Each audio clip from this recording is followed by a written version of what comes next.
Remain seated, come to order, court is now in session. Morning, ladies and gentlemen.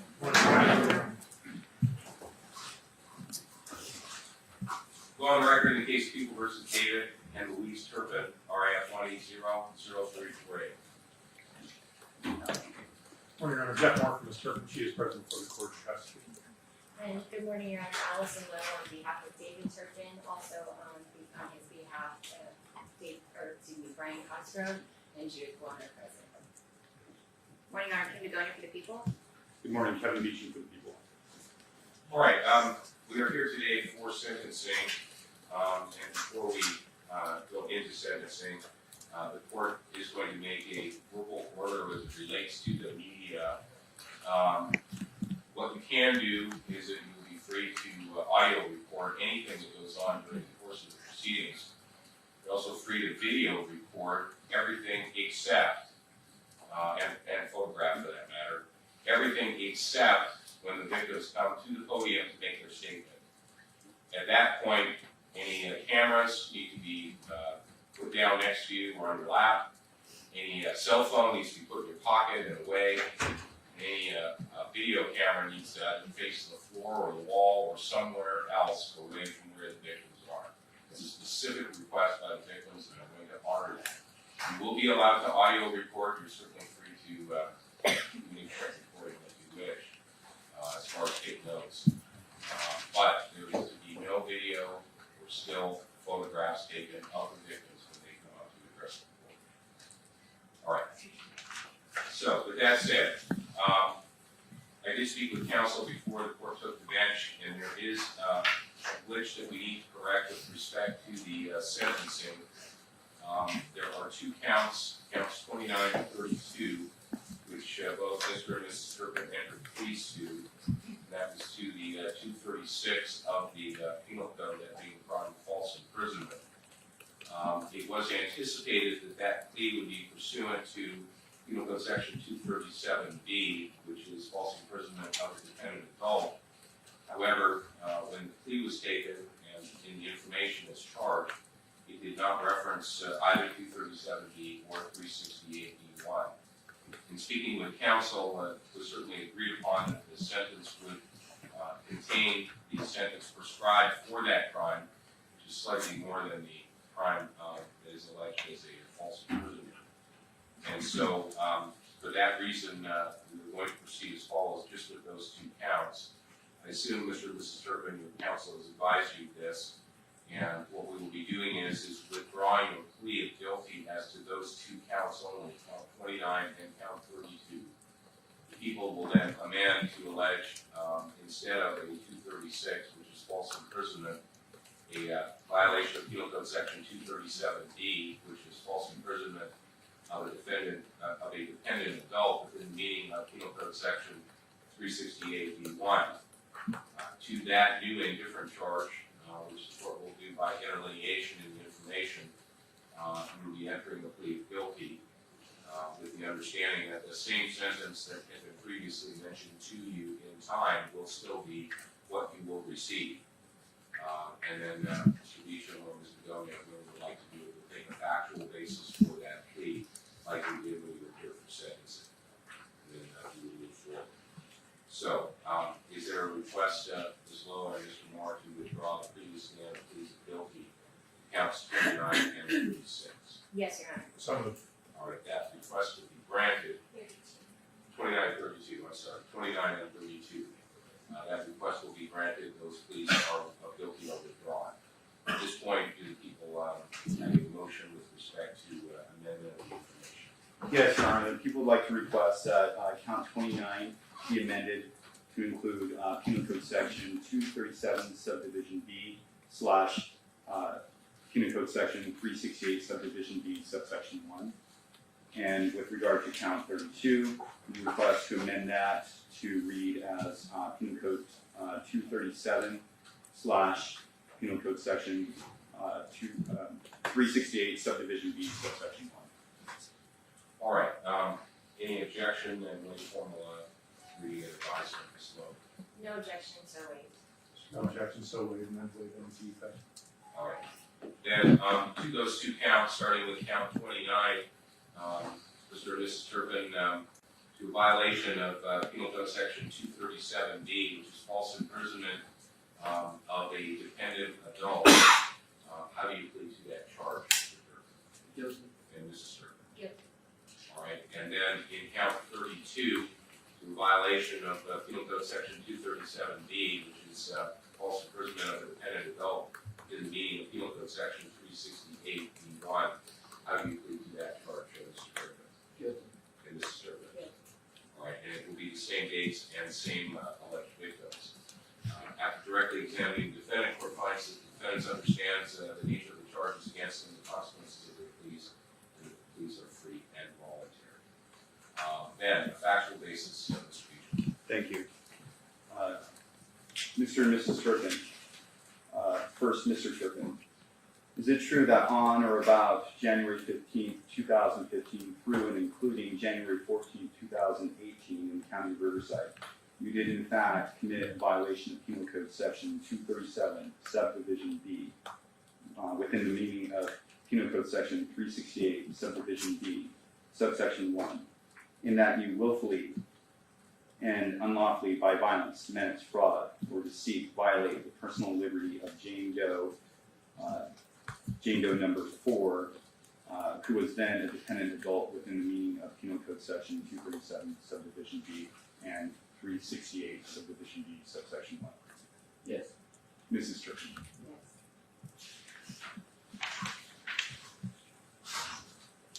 Yes. Again, Mr. and Mrs. Turpin, Mr. Turpin.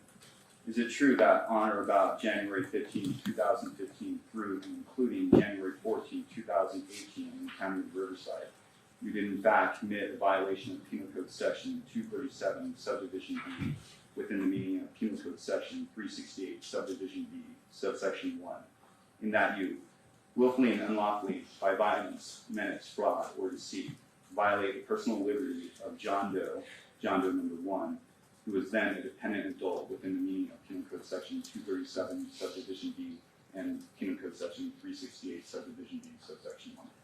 Yes. Mrs. Turpin. All right, based on those questions and those answers, the court will find factual basis. All right, with that said, we will then turn to sentencing. Start this low. Is there any legal cause for the criminal arraignment or judgment? No legal cause, so wait for More. Legal cause so waived, and we waited time for sentencing on those last two charges as well. All right. And Mr. Beecham, under Marcy's law, is there anyone that wishes to address the court? The victims or anyone on the Yes, Your Honor. At this time, if people would like to have Jane Doe number 4 come forward, Ms. Cagonia will go get her. All right, sir, if you could use the microphone and speak loudly and clearly, please. Yes. Good morning, Your Honor. My name is Joshua, and I will be reading 2 statements today. I will be starting with Jessica's statement. And that's your sister. Correct.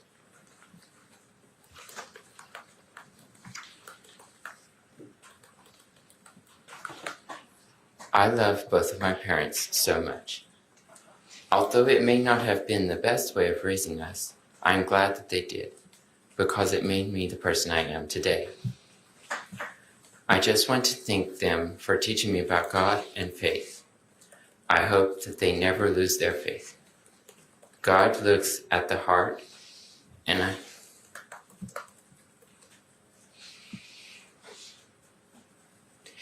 I know He sees theirs. Sorry.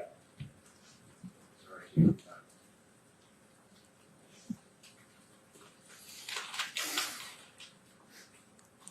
I pray often for them.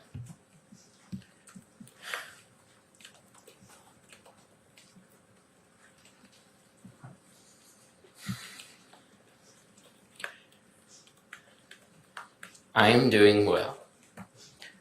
I am going to college full time. I have an apartment, and I am able to transport myself independently by bus, bike, or walking. We are not supposed to necessarily understand God's will. But we are only to follow and to trust in Him. For as the heavens are higher than the earth, so are my ways higher than yours, and my thoughts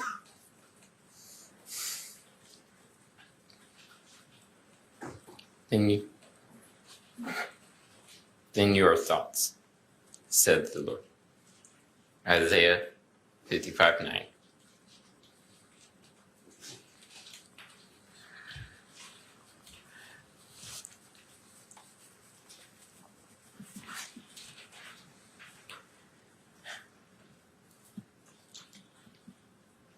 Never lose faith. You are one of His sheep, and He is constantly watching over His flock. Sorry. I love you, and I wanted you to know. P.S. God is all we need.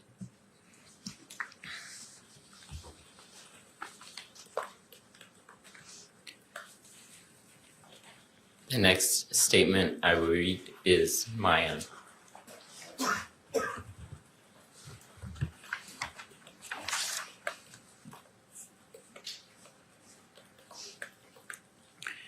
I cannot describe in words what we went through growing up. Sometimes I still have nightmares of things that had happened, such as my siblings being chained up or getting beaten. But that is the past, and this is now. I love my parents and have forgiven them for a lot of the things that they did to us. Since January, I have learned so much and become very independent. In June of last year, I learned how to ride a bike, and ever since then, I've been hooked and ride it everywhere, such as to school, store, or sometimes I just go on long rides because I enjoy it so much. I live in an apartment and go to a nearby college. I'm getting a bachelor's degree in software engineering,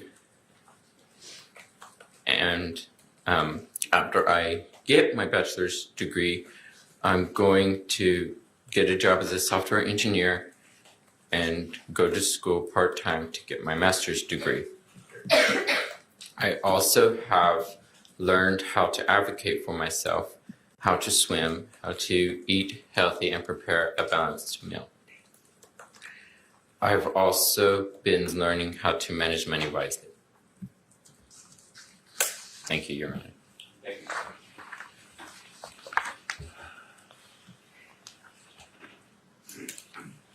Your Honor, there's another, one of the Marcy's Law attorneys who'd like to make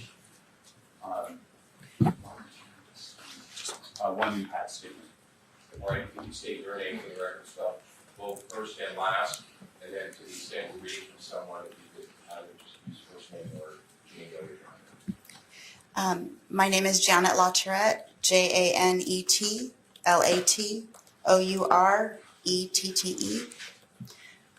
This note is from Joy. I want the court to know that our parents loved each other and loved each of their children. People in Texas, even friends, said our parents were having too many children. Our parents didn't agree. They felt that God blessed them with all their children. So they kept away from the world and trusted God would guide them through life. Our mother wrote 2 small notes to our father. The first note reads, "Always let God be in control of your life. We have a perfect life because God has always taken such good care of us. I am so thankful to God for this. I would love for us to pray together on a regular basis. Spend our time with God will make our life more awesome." The second note reads, "Children are the most awesome gift ever. I've always known our precious and wonderful children are. When they are your own, it's even awesome. The best gifts ever." Through the years, things became more and more overwhelming, but they kept trusting in God. I remember our mother sitting in her recliner and crying, saying she don't know what to do. She didn't want to use rope or chain, but she was afraid her children were taking in too much sugar and caffeine. The reason our parents didn't stop buying the soda was because Father needed it for work. He would fall asleep driving and got in an accident. They didn't know what else to do. I believe our parents feared if they asked for help, they would lose their children. Our parents didn't know we were malnourished. They thought we all got the gene from our mother because she was so small. I remember Mother saying, God has blessed us with healthy children. Our parents would get us pizza and Mexican food every other week, and sometimes more than once a week. Our mother would always tell us to let her know if we are still hungry, and she will give us more. Their first child went to a public school. They started noticing she wasn't really learning much, so Mother started teaching her at home and saw a big difference. Our parents decided to start homeschooling all their children. It worked out good at first, but through the years it became very overwhelming. I believe our parents were afraid to put us in public school for many reasons. They felt that God put it on their hearts to homeschool. When we came to California, people treated us so much better, and people started telling us our family was a blessing. Our parents finally felt safe to start taking us out as a family. They got us annual passes to Disneyland and took us to see the Grand Canyon, Flintstone Park, Vegas, etc. Every year, from as far back as I can remember, our parents tried to give us the nicest Christmas they could. They would get us what we wanted, even if they couldn't afford it. They always tried to keep up with our birthdays every year, too. Closer to the end, things became more overwhelming again. I truly believe most of this was because our mother lost both of her parents in 2016. I feel like 25 years is too long. I believe with all my heart that our parents tried their best to raise all 13 of us, and they wanted to give us a good life. They believed everything they did was to protect us. If at all possible, I would really appreciate if the court would place our parents as close to the detention center they are in right now. So if we ever want to visit them, we can. Also, I want the 2-year restraining order lifted, and I want to be allowed to talk to both my parents by phone. Thank you for hearing my statement.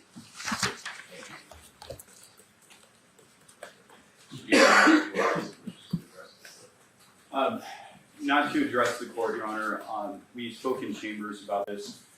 There are 5 letters from the minors that they requested to be given to the defendants to read privately and then returned back to them. We received those letters from their advocate, Rosemary Jerron, and after today's proceeding, we will allow Mr. and Mrs. Turpin to read those letters privately and then return them back to the DA's office, in which we'll return them back to the minor victims. Any objections to that? No, you're not. All right, then happy to proceed. All right, then, Ms. Law, on behalf of, Mr. Turpin, is there anyone that wants to speak on his behalf, or does Mr. Turpin wish to address that board? Mr. Turpin wishes to address the board. All right, sir, you may do so, if you could just please use the microphone, make sure we can all hear you.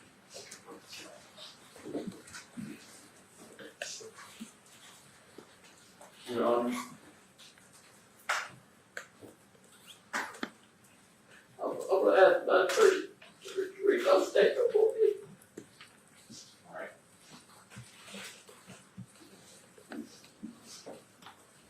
Your Honor, I thank God for all of my children. Each one of them is a blessing from God. My homeschooling and discipline had good intentions. I never intended for any harm to come to my children. I'm sorry if I've done anything to cause them harm. I'm glad we were able to resolve this case without my children being forced to testify. I love my children, and I believe my children love me. I hope and pray that my children can stay close to each other and look out for each other, since their mother and father cannot be there for them and with them. I hope the very best for my children in their future. I hope my oldest son successfully completes the 2 college degrees he's been working on.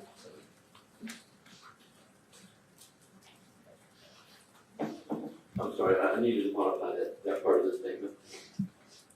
I hope my oldest son and 4 daughters currently in college successfully complete the degrees they are working on. And I hope they are successful in their chosen professions. I'll try to continue. I wish my second son success in finalizing his career plan and completing whatever additional education may be required. I wish happiness and success for my other children as they complete their lower level education and make productive plans for their future.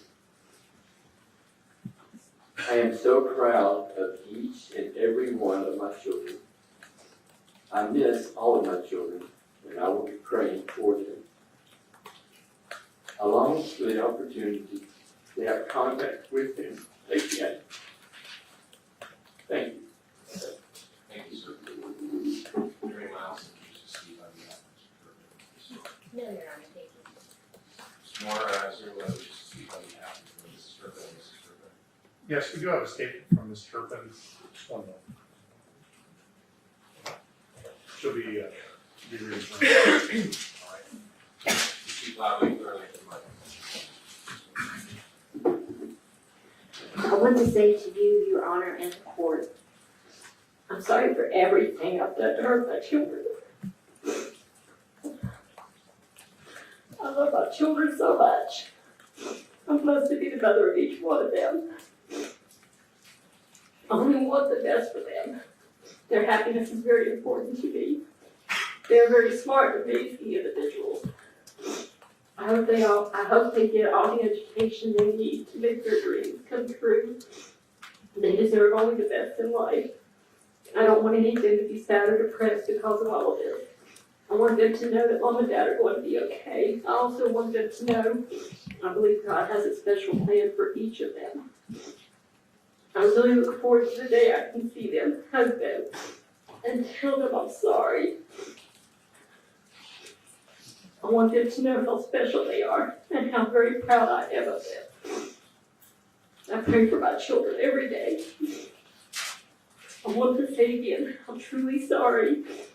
I am for everything I've done to hurt them.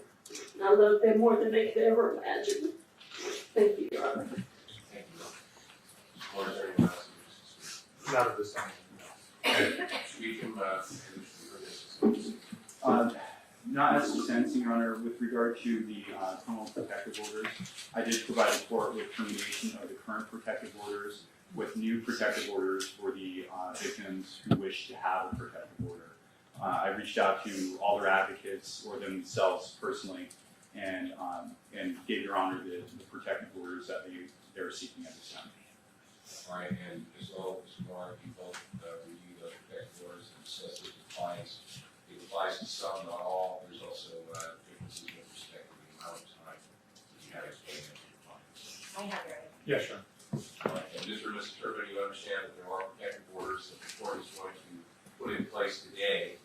Those protective orders are going to be different depending upon who the child is, what they've requested, in addition for the length of time. To the extent there is a protective order, in fact, that does preclude you from being able to have any personal contact, any contact by mail, in any sort of writing form, whether it be email, text, or any social media, even through third persons, except as ordered by a court, where you may have limited contact.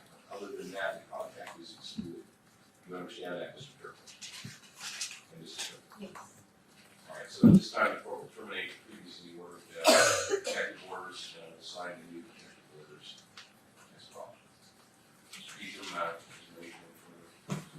nothing but people, thank you very much. How do you wish to be heard as a sentencing? No, Mr. Moore? No. All right, before I sentence both the defendants, when I received this case some time ago, and as the case is defended in my court, up until today's date, there is one consistent theme that goes through my mind. I think it was referenced earlier by one of the Turpin children, and that is that children are indeed a gift. They're a gift to their parents, they're a gift to their family, to their friends, they're a gift to society.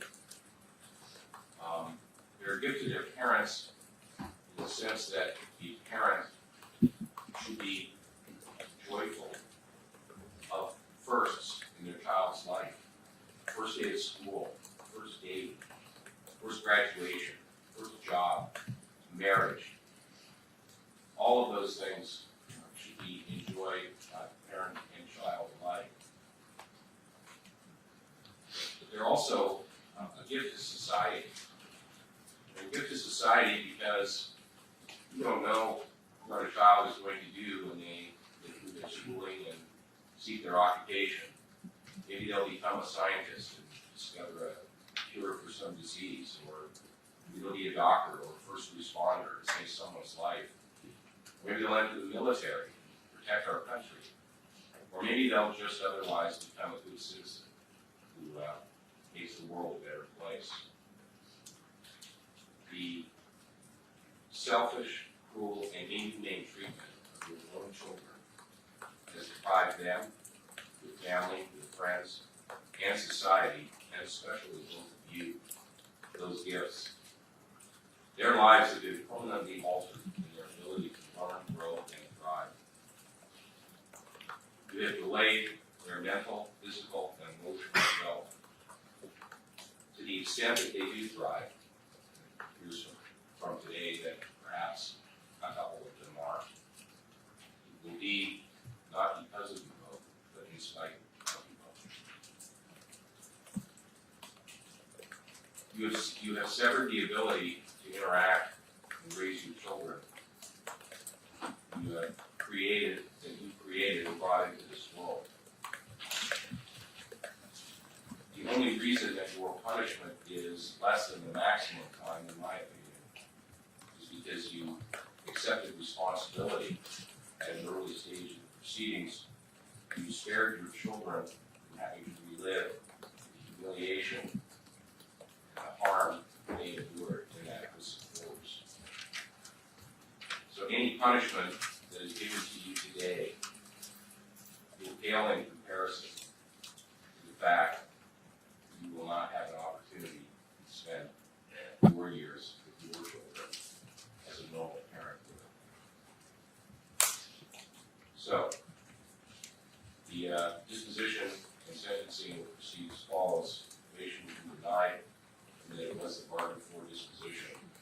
The sentence will be the same as both defendants. As to count 1, violation of Penal Code Section 206, torture, both defendants are sentenced to life with the possibility of parole, with a minimum parole eligibility of 7 years.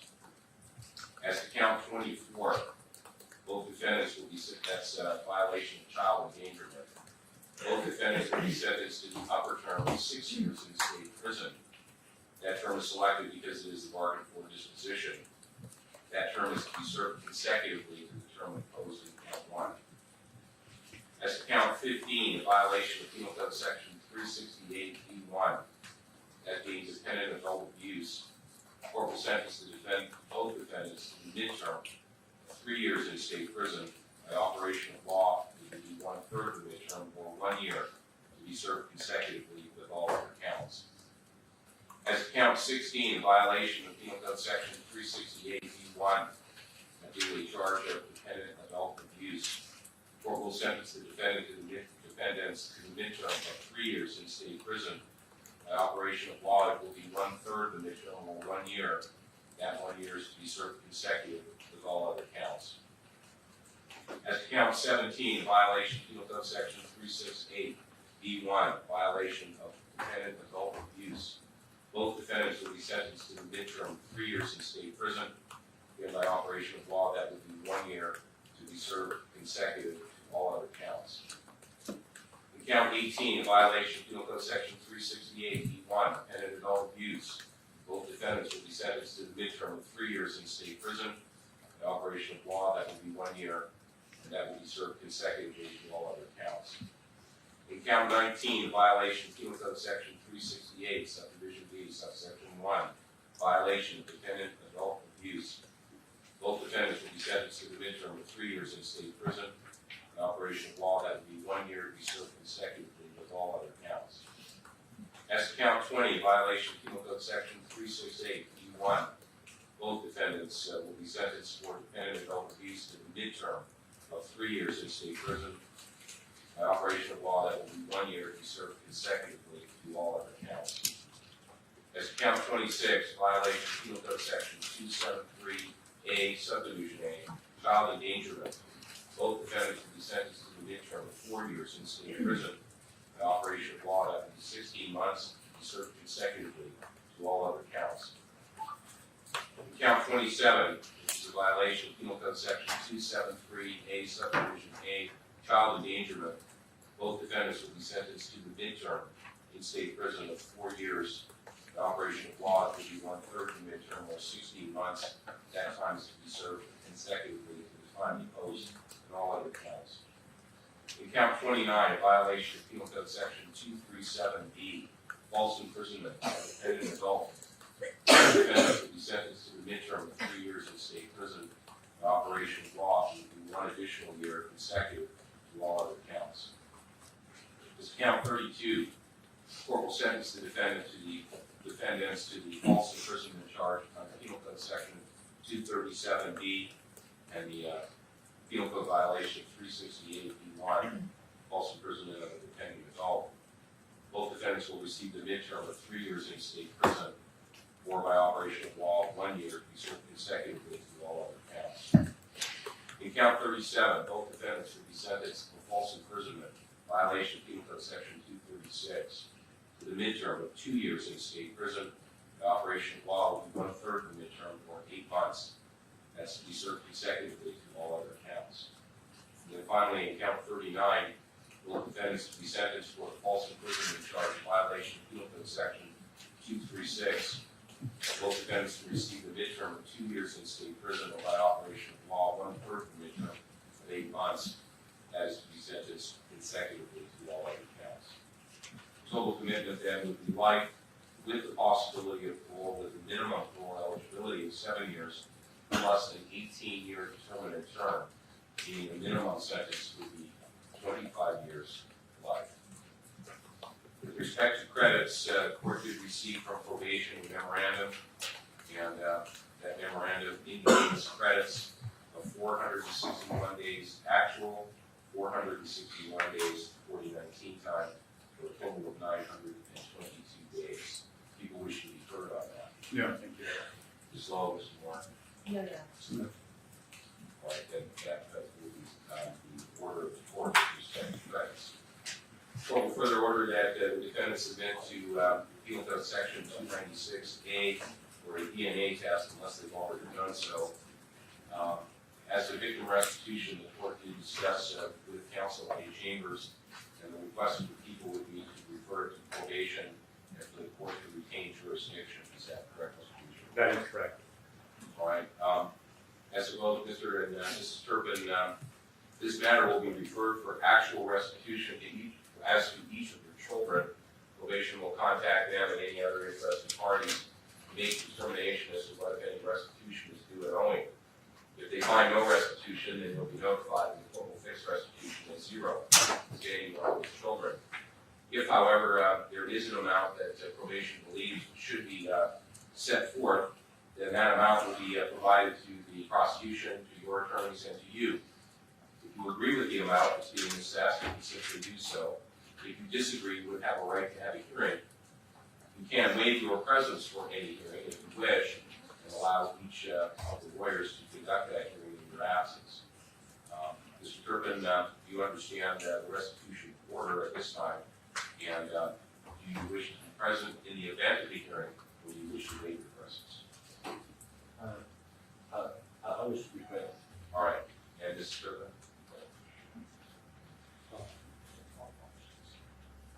I'd like to be present. All right, so if in the event there is a dispute as to restitution, both defendants will be ordered transported from state prison to be present in court. Matters referred to the Riverside County Probation Department for determination of any restitution as to any and all convictions.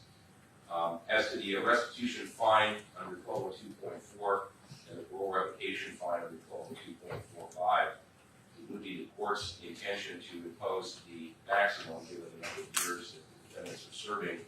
However, given the increase in case law, unless the people have some evidence to the court that they have the ability to pay, I'd be inclined to stay those two fines. Usually we wish to be heard. People submit, Your Honor. So, Submit that. at this time, as to both defendants, the court will impose a restitution fine under 1202.4 of the Penal Code of $10,000. A light fine will be imposed under 1202.45.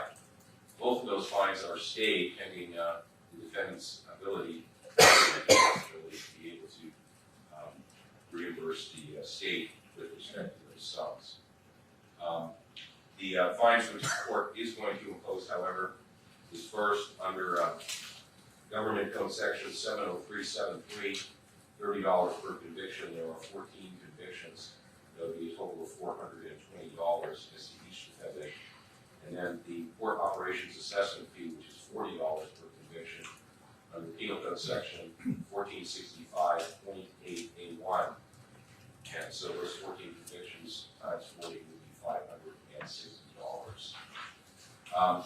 Mr. and Mrs. Turpin, if in the event the Department of Corrections and the Parole Board acting through them decide that you should receive parole of some sort after you serve your sentence, if you were to be paroled, that parole would be for life.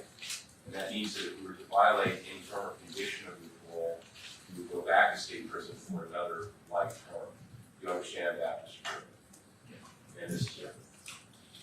Court also is cognizant of the firearms relinquishment requirement. In Chambers, court was advised that Mrs. Turpin did not have any firearms. Is that correct, Mr. Moore? It is, and I have the prohibited persons relinquishment form to provide to probation after this hearing. All right, and Ms. Lowe, you indicate that at least at the current time, other than 2 firearms that were confiscated at the time of the arrest and search warrant, that no other firearms were in the possession of Mr. Turpin. That's correct, Your All right, so court will order that both counsel are to fill out those forms that provide same to the court, and with respect to the 2 firearms that are currently in custody, they're to be disposed of in the normal course. Mr. Beecham, is there a people's motion to dismiss remaining counts and allegations under 1385? So moved under Penal Code Section 1385. All right, Ms. Lowe, any objection? No. Mr. Moore? No. All right, then before I make the order to transport the defendants, is there anything further from the people? Yes, Your Honor. The people have asked for the order to release all non-contraband property in the possession of Riverside Sheriff and District Attorney. All right, the order then for non-contraband property would be released to public guardian. Public guardian or representatives for the minors. Any objection to that, Ms. Lowe? No, Your Honor. Mr. Moore? Or destruction of any unwanted properties. All right, will be part of the order. Anything further to the people? No, thank you very much. Ms. Lowe, anything on behalf of Mr. Turpin? Not on behalf of Mr. Turpin. I think that Mr. Moore's going to raise an issue that we have talked about with him. All right, To the extent that the court has authority or jurisdiction, we are asking for an entry in minutes that you have no objection to them communicating once they are incarcerated in the Department of Corrections. all right, people have any objection to Mr. and Mrs. Turpin communicating with each other by letter or whatever form while they're in custody? Not with each other. No. All right. Thank Anything further? No.